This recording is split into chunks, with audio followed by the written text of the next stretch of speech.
इमरान खान से पहले कितने और कौन से वजीर आज़म को गिरफ्तार किया गया, आइए एक नज़र डालते हैं। बात शुरू होती है पाकिस्तान के 5वें वजीर आज़म हुसैन शहीद सोहरवर्दी से, जिन्होंने अयूब खान की जानिब से हुकूमत का धड़न तख्ता करने को मानने से इनकार कर दिया था। उन्हें 1962 में गिरफ्तार किया गया और सेंट्रल जेल कराची में बिना किसी ट्रायल के कैद कर दिया गया। उन्हें मुतनाज़ा कानून इलेक्टिव बॉडीज़ डिस्क्वालिफिकेशन ऑर्डर यानी एब्डो के तहत सियासत में शिरकत से रोक दिया गया था और बाद में उन पर एब्डो की खिलाफ वर्जी का इल्ज़ाम भी लगाया गया था। हुसैन शहीद सोहरवर्दी के बाद गिरफ्तार होने वाले वज़ीर आज़म का नाम था जुल्फ़िकार अली भुट्टो, जिन्हें सितंबर 1977 में गिरफ्तार किया गया। भुट्टो पर 1974 में एक सियासी मुखालिफ के कत्ल की साजिश का इल्ज़ाम था। लाहौर हाई कोर्ट ने भुट्टो को ये कहकर रिहा कर दिया था कि उनकी गिरफ्तारी के लिए लीगल ग्राउंड्स मौजूद नहीं। तमाम 3 रोज़ के बाद मार्शल लॉ रेगुलेशन 12 के तहत उन्हें दोबारा गिरफ्तार किया गया। बिलाखिर भुट्टो को फांसी की सज़ा सुनाई गई। जुल्फ़िकार अली भुट्टो के बाद उनकी बेटी बेनज़ीर भुट्टो को भी जेल जाना पड़ा। वज़ीर आज़म बनने से कबल अगस्त 1985 में अपनी भाई की मौत पर वापस पाकिस्तान पहुंचने पर बेनज़ीर भुट्टो को 90 रोज़ के लिए नज़रबंद कर दिया गया।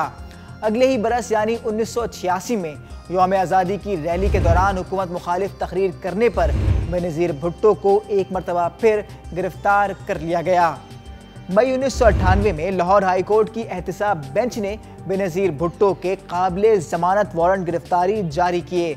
अगले ही माह यानी जून में पब्लिक अकाउंट्स कमेटी ने भी बेनज़ीर भुट्टो के वारंट जारी किए। जुलाई 1998 में एहतसाब बेंच ने बेनज़ीर भुट्टो के नाकाबिले ज़मानत वारंट गिरफ्तारी जारी किए। अप्रैल 1999 में एहतसाब बेंच ने बेनज़ीर भुट्टो को 5 साल कैद और पब्लिक ऑफिस होल्ड करने से नाअहल कर दिया था।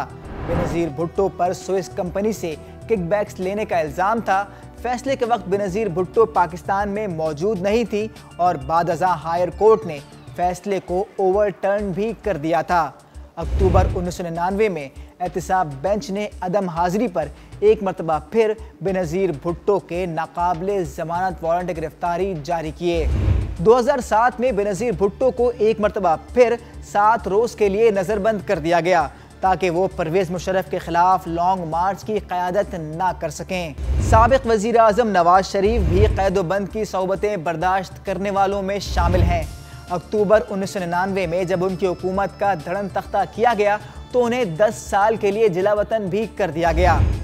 2007 में नवाज शरीफ ने जब वतन वापस आने की कोशिश की तो इस्लामाबाद एयरपोर्ट पर उन्हें गिरफ्तार करके जिला वतनी के बकिया साल पूरे करने के लिए वापस जद्दा भेज दिया गया। जुलाई 2018 में नैब अदालत की जानिब से नवाज शरीफ को 10 साल कैद की सज़ा सुनाई गई। केस का मुकम्मल फैसला आने तक अदालत की जानिब से वर्डिक्ट मुअत्तल किया गया तो 2 माह बाद ही नवाज शरीफ को रिहाई मिल गई। दिसंबर 2018 में एक मरतबा फिर नवाज शरीफ को 7 साल कैद की सज़ा सुनाकर दोबारा जेल भेज दिया गया। नवंबर 2019 में नवाज शरीफ मेडिकल ट्रीटमेंट के लिए मुल्क से बाहर गए और ताहाल वापस नहीं आए। पाकिस्तान मुस्लिम लीग नवाज के ही एक और वज़ीर आज़म शाहिद खाकान अब्बासी को भी जेल की यात्रा करनी पड़ी। उन्हें जुलाई 2019 में गिरफ्तार किया गया। उन पर LNG मुआहदे में घपले का इल्ज़ाम था।